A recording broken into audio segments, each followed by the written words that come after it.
Hey, welcome back. It's time for another episode of Austin Archer's YouTube exclusive content. YouTube exclusive content.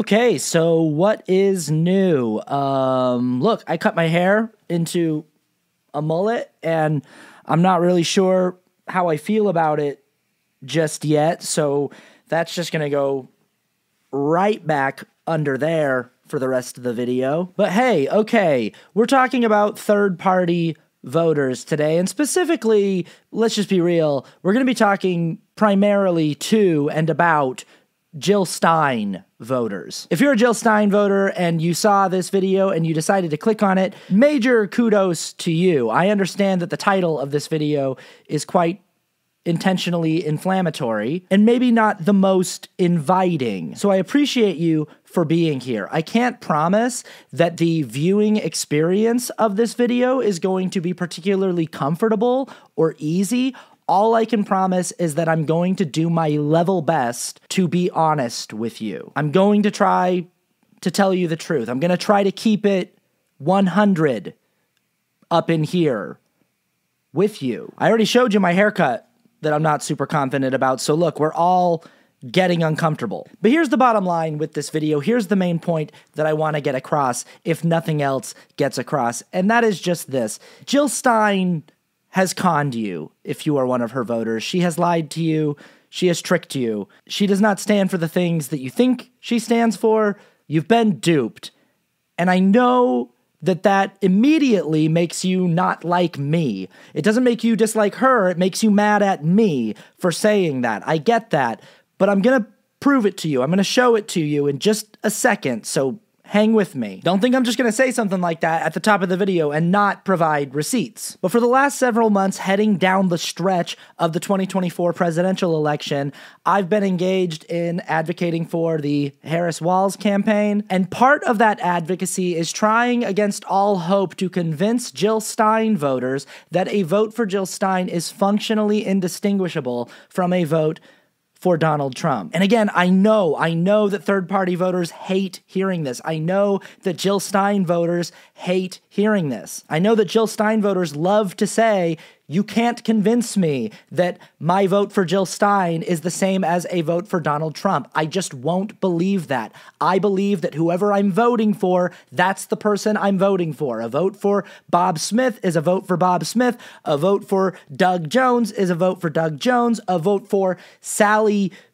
Anderson is a vote for Sally Anderson. And a vote for Jill Stein is a vote for Jill Stein. And here's the thing, all things being equal, in a hypothetical world where all of these hypothetical people have the same social standing and the same social relevancy and the same societal influence and power, yeah, all of these people could be equally viable candidates. So I get it. I get that you want your vote for Jill Stein to be a vote for Jill Stein.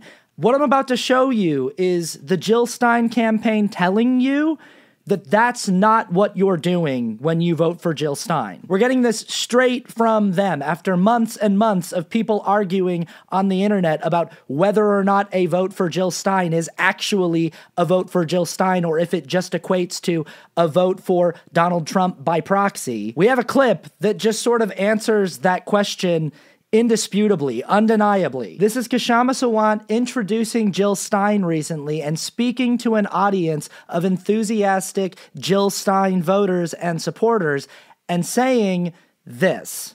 We need to be clear about what our goals are. We are not in a position to win the White House, but we do have a real opportunity to win something historic. We could deny Kamala Harris the state of Michigan.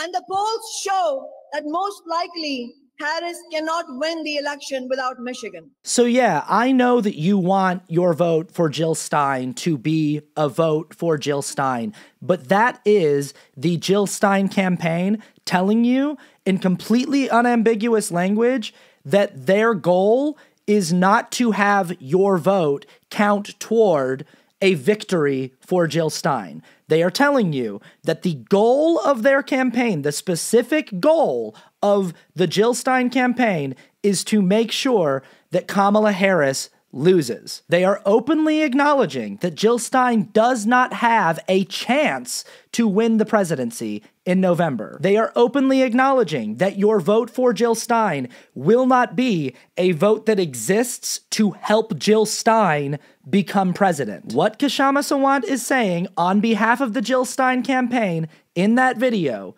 is that a vote for Jill Stein is a vote to prevent Kamala Harris from winning. The only other possible way to say that, if you're being intellectually honest, is that a vote for Jill Stein is a vote to ensure a Trump victory. I shared this video recently on TikTok and on Threads, and Stein voters had an absolute meltdown in my comments, as I'm sure many will in the comments of this video.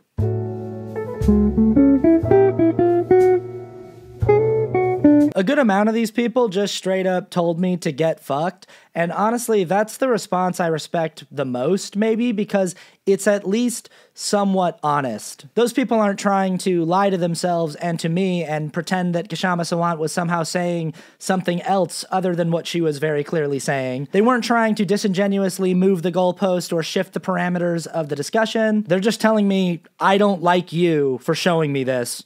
Fuck you. But let's, sit with that for a minute. Let's explore why this is such a challenging reality for many Stein voters to come to terms with. Psychologically speaking, this is pretty common human behavior. People love to shoot the messenger. Oftentimes, when abuse victims are being confronted with the reality of their own abuse, they don't lash out at their abuser. They lash out at whoever it is that's pointing out to them the fact and the reality of their abusive situation. The same thing goes with people who are in a cult. If you sit them down and show them all of the factual information that shows that their cult is built on lies and that their cult leader is actually a bad person, they often don't run back to the cult to say, hey, cult leader Doug, I can't believe you convinced me to have sex with you because you told me that it would transmit magical powers into my body. You're a bad guy. They just get mad at you. There are a lot of reasons why this happens. Part of what makes abuse dynamics and cult dynamics so insidious is that abusers and cult leaders use people's humanity against them. In relationships, abusers know how to use manipulative tactics like love bombing to manipulate emotionally vulnerable people. They're utilizing your desire for sincere love against you. And that's a really hard thing to come to terms with, because when you are confronted with the reality of the fact that you are indeed being abused by this person, all you can think is, how could that be? There was love there. I fell in love with this person. This person managed to convince me that they loved me. How could something so beautiful, how could that love actually turn out to be something so dark and sinister and hurtful? Cult leaders will often prey on the fact that their members are people who are looking for a better life. They're looking for a better way to navigate life. These are often people who have dealt with a significant amount of trauma in their life. They've had a very difficult life, and cult leaders exploit that. They take advantage of emotionally vulnerable people who are looking for a way out of their pain. And that's essentially what Jill Stein has done to the people who are voting for her. She understands that the number one cause in the current election cycle that can drive voters away from the Democratic ticket and toward her campaign is the genocide in Gaza. She is utilizing people's humanity and compassion and empathy against them. And that's why it's so difficult for Stein voters to cope when they see a clip like that clip of Kshama Sawant, of a representative of the Stein campaign saying that our goal is to make sure Harris does not win. That's our number one goal. Not to end the genocide in Gaza, not to defeat the insidious disease of Trumpism, not to, tear down the fascistic designs of the modern American conservative wing.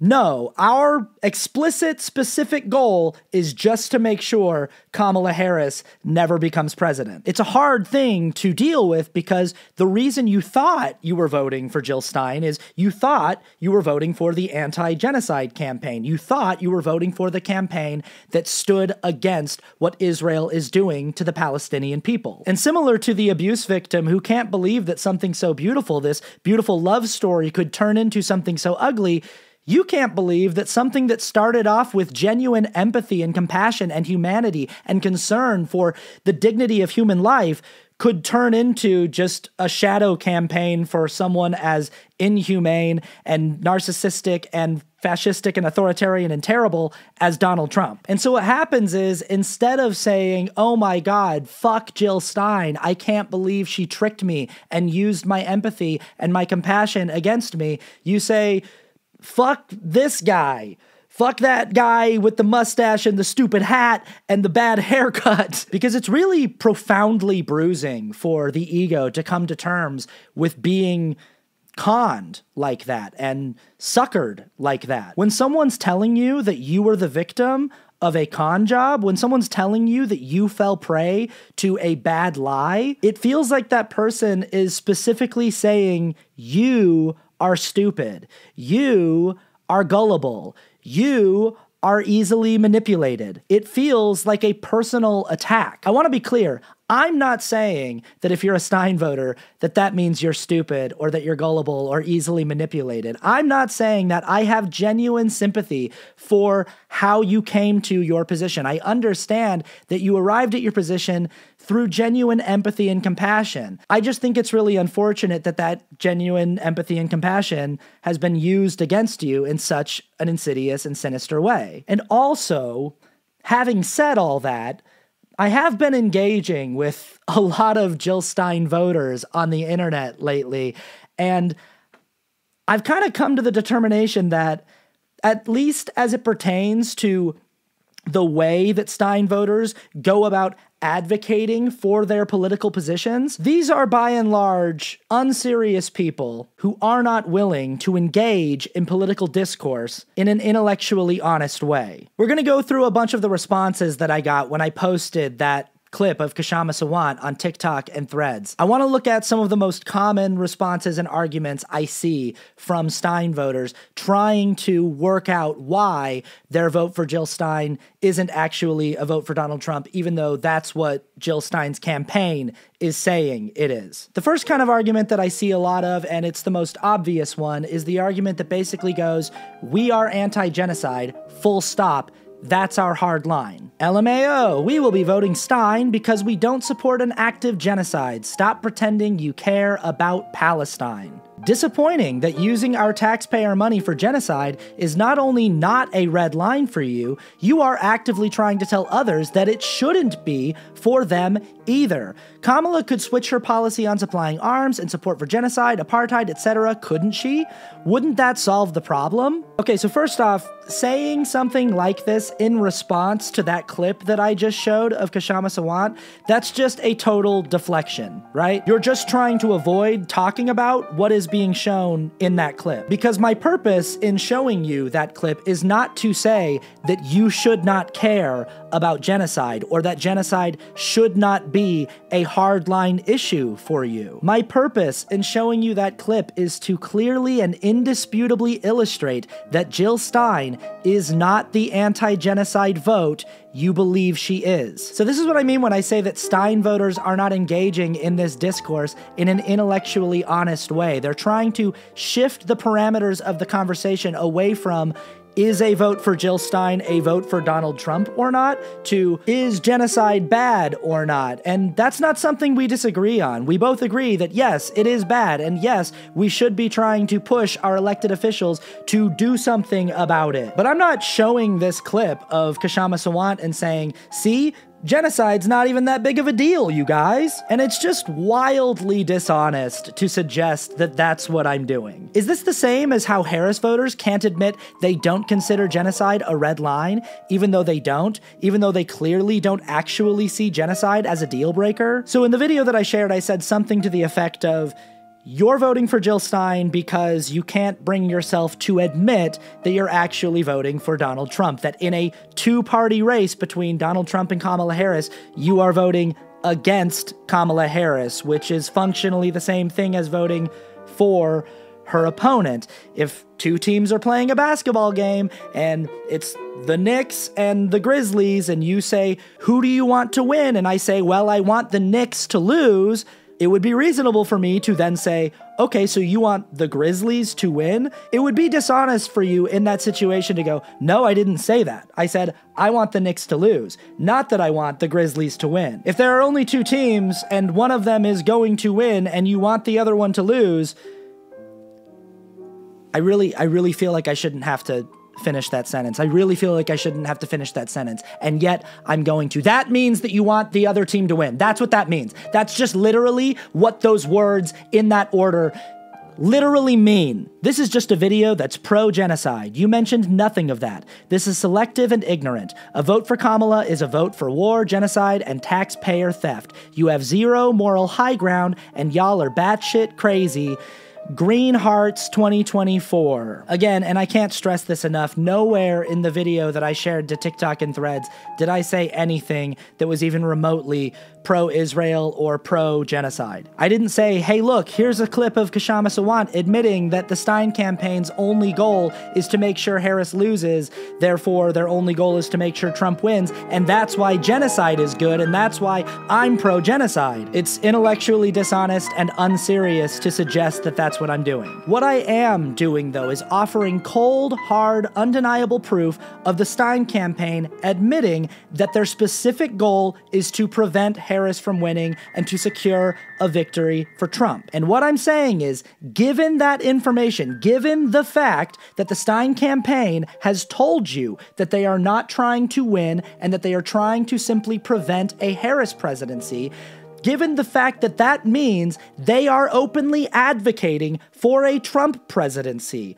why do you, a Stein voter, believe that a Trump presidency would be better for the Palestinian people than a Harris presidency would? Because if you are being honest with yourself, that is the determination you are making by voting for Jill Stein. That's what Jill Stein is telling you your vote for Jill Stein means. The next kind of argument I see a lot is people telling me not to shame them, not to vote shame them, not to shame their vote.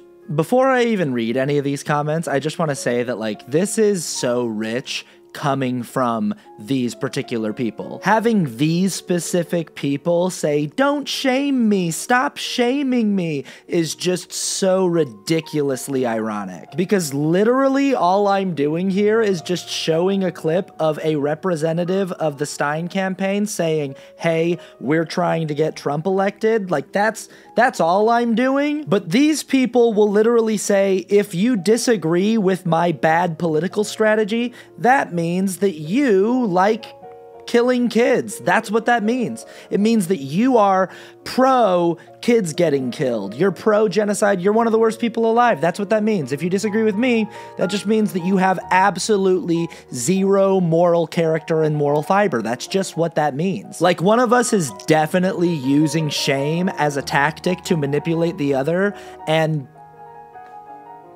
it's you.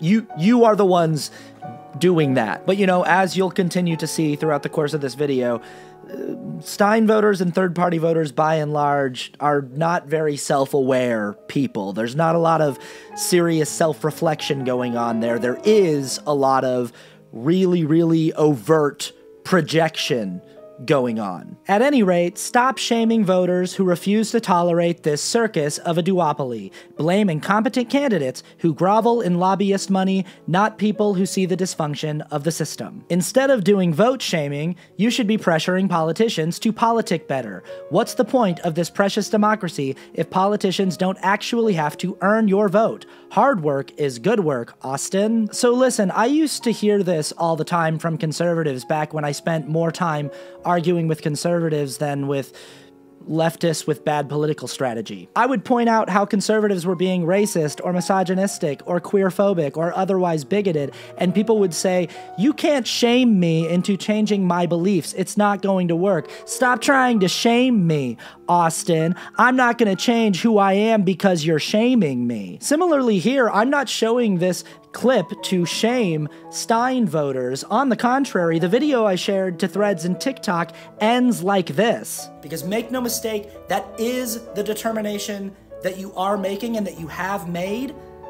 And I'm just begging you to reconsider. I'm not shaming these people. I'm literally on my knees pleading with them to reconsider their position. I'm begging them to change their minds. I'm certainly not trying to shame them into changing their minds. I always feel like it's really telling when people say, don't shame me, when all you've done is shown them information that is true. I think it says a lot about their emotional state in regard to whatever the issue is being discussed. Because here's the thing about shame. I can't make you feel ashamed of something that you weren't already ashamed of on some level. I started to understand this better for myself when conservative people used to always say, don't shame me. It confused me because they would always try to shame me too. They'd always try to tell me that I was immoral for my stance on abortion or for supporting queer rights or whatever other issues I supported. They would try to shame me and tell me that I was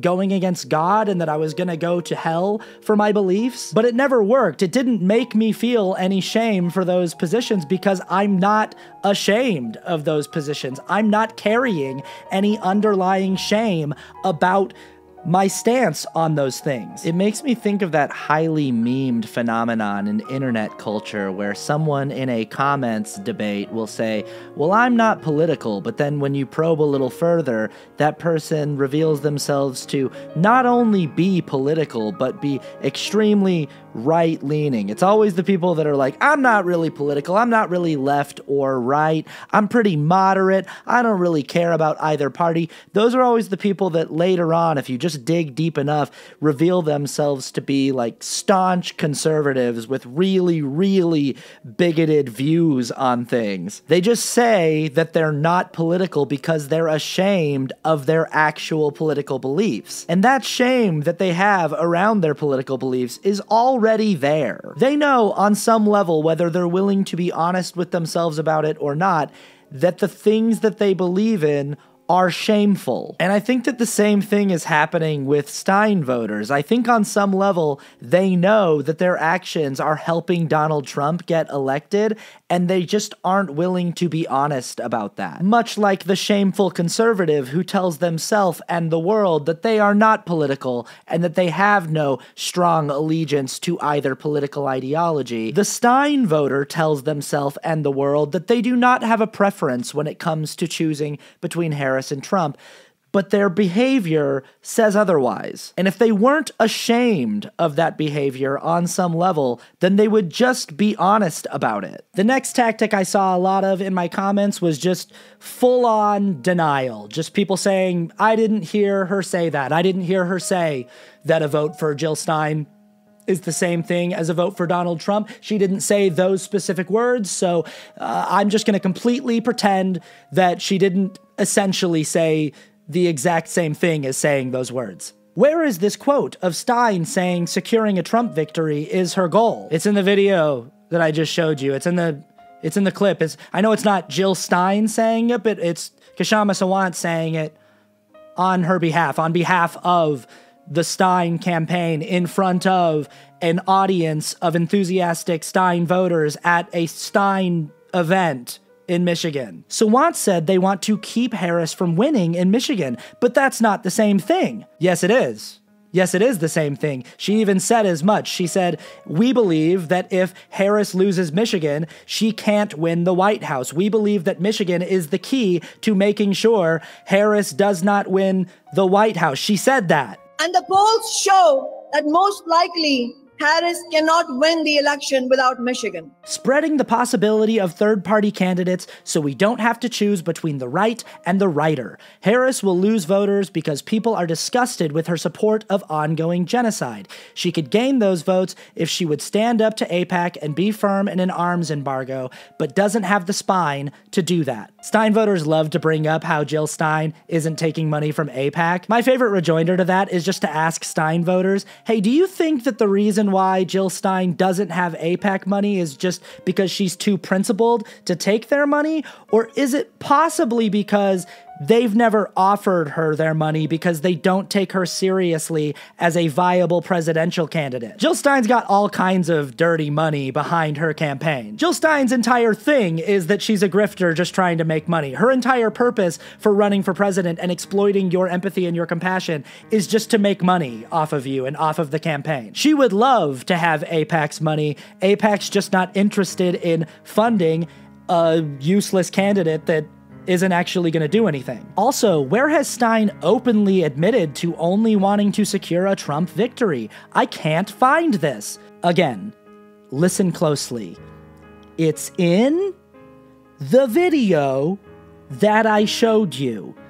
The video that you are currently commenting on.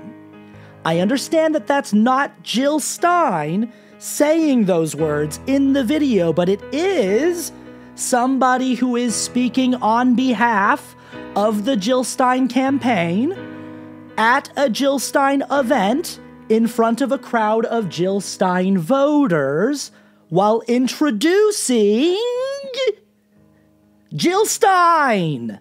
This next argumentative tactic from Stein voters is one that I see a lot, and it's one of my favorites. I call this one the Uno reverse. Basically, Stein voters on the internet will say, my vote for Jill Stein is not the same thing as my vote for Donald Trump just because it takes away a vote from Kamala Harris. By that logic, I could just say, oh, my vote for Jill Stein is a vote for Kamala Harris because it takes away a vote from Donald Trump. And again, all things being equal and all things being fair and even, you would have a good point. If this were a three-way presidential race between Jill Stein, Kamala Harris, and Donald Trump, yeah, no, your vote for Jill Stein would be a vote for Jill Stein. But given that it is not, in any realistic or serious sense, a three-way race, and it is, in fact, a two-way race, and given that Jill Stein is openly campaigning specifically against one of the candidates and not against the other, this Uno reverse logic is pretty damn disingenuous, right? Like, you could say, oh, you could just as easily say that my vote for Stein is taking away a vote for Trump, but like, that's not what Jill Stein is saying she's trying to do. She is actively trying to court voters who would otherwise be voting for Kamala Harris. She is trying to get voters to abandon the Harris campaign. And the reason I know this is because she's constantly speaking with people who have signs behind her that literally say, abandon Harris. She doesn't have people holding signs that say, defeat Trump, take down Trump, make sure Trump doesn't win. Her campaign is openly and obviously and demonstrably targeting would-be Harris voters. They are trying to siphon votes away from the Democratic Party for the benefit of the Republican Party. Jill Stein has made it clear she does not believe that she can win the presidency,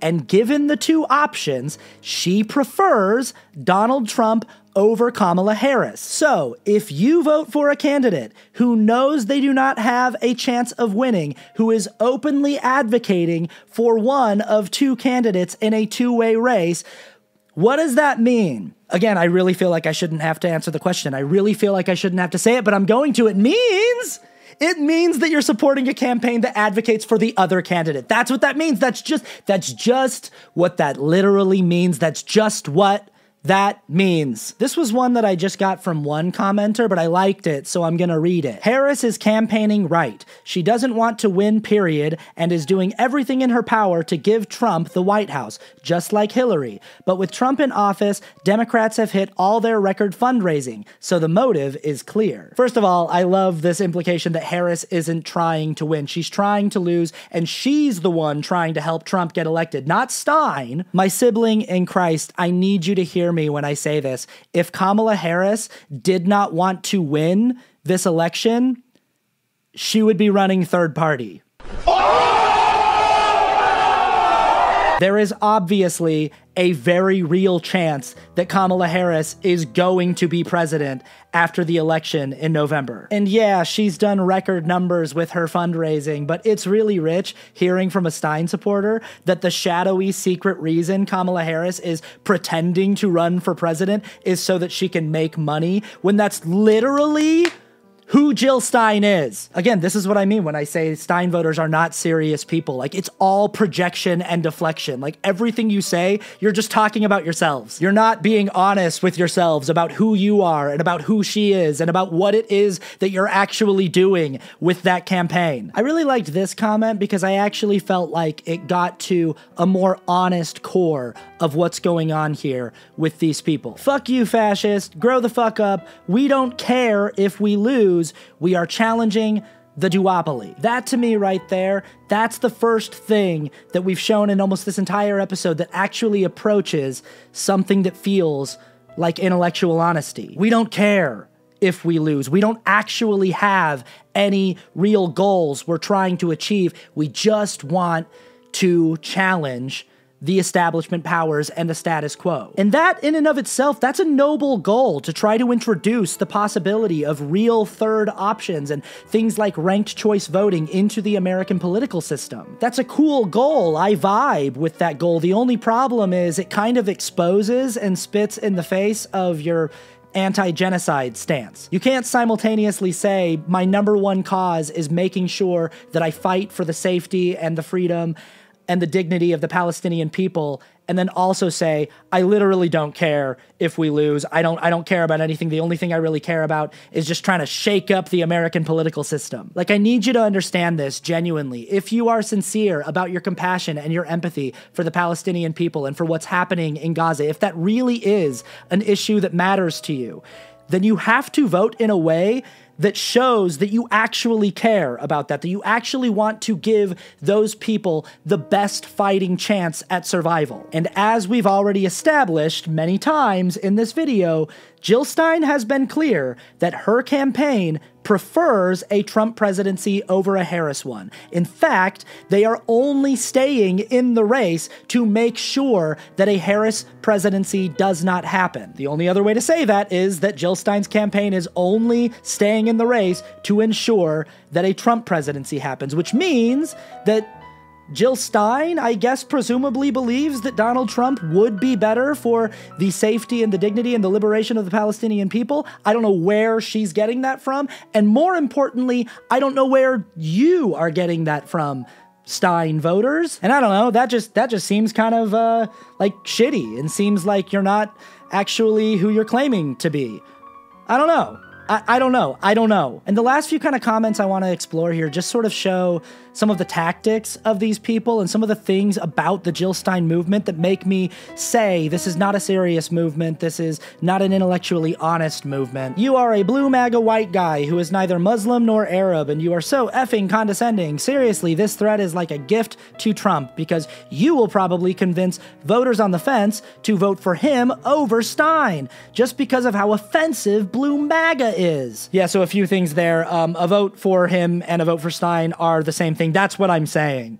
It doesn't matter if you vote for Stein or vote for Trump. They're the same thing. Also, this whole like blue MAGA thing, I'm struggling to understand it because I see it coming from both Harris voters and Stein voters. I see Stein voters calling Harris voters blue MAGA, and I see Harris voters calling Stein voters blue MAGA. Stein voters and third-party voters call Harris voters blue MAGA because of like the whole blue no matter who, down ballot, just vote for the party thing, even though that's not what MAGA is. MAGA is an adherence to Donald Trump, not to the Republican Party. If Donald Trump started his own party, Donald Trump's supporters would vote for that party. They don't care about the Republican Party or about American conservatism. They care about the cult of Donald Trump. So I don't really see the comparison when third-party voters or Stein voters say, oh, when you talk about voting down ballot or blue no matter who, that's blue MAGA. That's not blue MAGA. That's that's just political strategy. That's just like how you get influence in the House and Senate so that you can pass progressive legislation. But I also see Harris voters calling Stein voters blue MAGA all the time for being so stubborn and just being so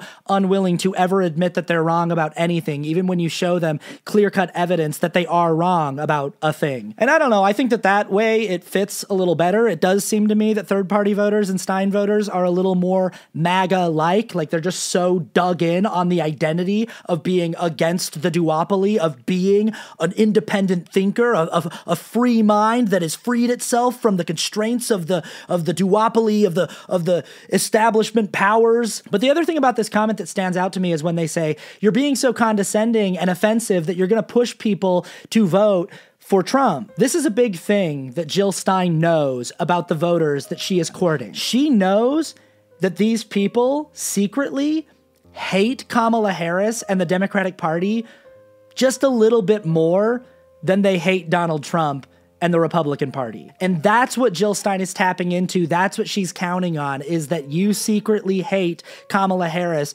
more than you hate Donald Trump. And you hate her enough that when Jill Stein openly says the point of our campaign is to make sure Harris loses and make sure Trump wins, you're cool with that. That vibes with you. That doesn't set off an alarm that like, oh shit, I'm a Trump supporter. You're like, well, honestly, given the two choices, I would choose Trump over Harris. And this goes back to the intellectual dishonesty of Stein voters, because they cannot simply admit that given the two options that are the actual options, given the reality of this two-way race, given the reality that it is either going to be Kamala Harris or Donald Trump, they would prefer Donald Trump, and they are not willing to be honest with themselves or anyone else about that. Sit with that. If that pisses you off, if you're a Stein voter and you're just shaking your head and you're furiously typing in my comments right now, no, that's not true, Austin. I hate Donald Trump just as much as I hate Kamala Harris. Then you need to be able to answer for your actions. Because if you're voting for Jill Stein has told you in completely unambiguous language that her campaign prefers Trump over Harris. She has made it clear that her campaign, that the ideology of her campaign, the goal of her campaign is to prefer a Trump presidency over a Harris one, to fight for a Trump presidency over a Harris one, which makes you a part of that project. The last thing I want to talk about is goalpost moving. I swear to God, third-party voters and Stein voters are the goalpost movingest motherfuckers I've ever encountered on the internet. They're straight up Lucy from Charlie Brown with the football. I can't tell you how many times I've been talking to a Stein voter on the internet and they've said to me, show me one time that Kamala Harris has ever said anything even remotely pro-Palestinian. Show me one instance of her saying anything, even suggesting that she would be a better candidate for the Palestinian people than Donald Trump would. I'll wait. And they sit there holding that football of like, just show me one example. And then, I show them this. And given the immense scale of suffering in Gaza, there must be an immediate ceasefire.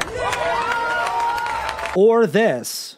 I also expressed with the Prime Minister my serious concern about the scale of human suffering in Gaza, including the death of far too many innocent civilians. And I made clear my serious concern about the dire humanitarian situation there, with over 2 million people facing high levels of food insecurity, and 500,000 people facing catastrophic levels of acute food insecurity. We cannot look away in the face of these tragedies. We cannot allow ourselves to become numb to the suffering, and I will not be silent. Or this. Because it is also true, far too many innocent Palestinians have been killed. Children, mothers. What we know is that this war must end. It must end immediately, and the way it will end is we need a ceasefire deal and we need the hostages out. But we must have a two-state solution where we can rebuild Gaza, where the Palestinians have security, self-determination, and the dignity they so rightly deserve. And instead of going, okay, you know what? Fair. I didn't think that there was a clip of her ever saying anything even remotely or vaguely pro-Palestinian, but okay, those are clips of her saying things, so I was wrong about that. Damned if they don't just yank that football away and move that goalpost on down to a whole entire ass different field. And I don't even bother asking these people to show me a clip of Donald Trump saying anything even remotely pro-Palestinian, because we both know that that clip does not exist, that there is no such clip in existence. And if you disagree with me, if you think that Donald Trump would actually be slightly better, let me know why. Explain to me why. Explain to me how you are coming to that determination. And if you disagree with me and you think that they would be equally bad, explain to me how you're coming up with that determination. Also, if you think they would be equally bad, why are you supporting a third-party campaign that is openly saying it prefers one over the other? Somebody in my comments on TikTok kind of sarcastically remarked about third-party voters that it's like people are looking at, you know, two piles of shit and one of them is on fire and they're going, well, they're both piles of shit, so I might as well get the one that's on fire forced on me by not participating in the decision. And I like that analogy a lot because I get it. I get that both of these choices are distasteful to you, but pretending like Kamala Harris is not a clearly preferable choice to Donald Trump, that's just the most deeply unserious and deeply intellectually dishonest thing I can possibly imagine. Like, just like, you're not, like, get real. Get real, dude. What the fuck? What are we? God, what? The video's over. All right, that's the end of the video. I'm done. Okay, we'll see you. We'll see you. We'll see you. We'll see you next time.